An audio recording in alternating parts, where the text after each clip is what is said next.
তো এসেই গেল। তাই আমি আজকে সকাল সকাল ঘুম থেকে উঠে বসে পড়েছি আমার হেয়ার কেয়ার আর ফেস কেয়ার করার জন্য।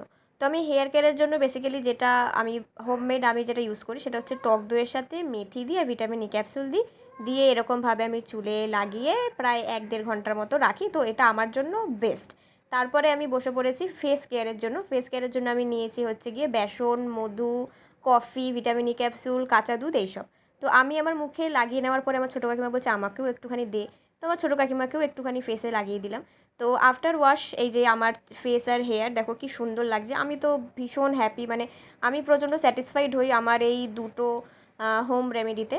তো আমার আজকে এক জায়গায় বেরোনোরও ছিল, তো আমি ফুল রেডি হয়ে আমি বেরিয়ে পড়েছি। আর এখানে একটু ক্যাপ মেরে নিচ্ছি।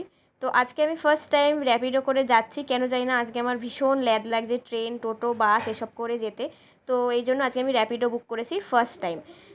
আর আমি দেখেছি যখনই আমার কোনো জায়গায় যাওয়ার তাড়াহুড়ো থাকে তখনই এই আমাদের রেল গেটটা পড়ে যায়। তো ফাইনালি আমি পৌঁছে গেছি, অনেকটা লেট হয়ে গেছে পৌঁছাতে। আজকে হচ্ছে গিয়ে সোলবিট ডান্স স্কুলের একটা খুব ভালো একটা প্রোগ্রাম ছিল, তো ওখানে আজকে আমাকে যাওয়ার জন্য বলা হয়েছিল। তো সবাই মিলে আমাকে খুব রিকোয়েস্ট করেছিল যে তুই আয়। তো আমি ওই জন্যই গিয়েছিলাম। তো এই বাচ্চাগুলোর প্রোগ্রাম দেখে আমার এত ভালো লাগছে। আর এরা দেখো, এরা নাকি টিচার।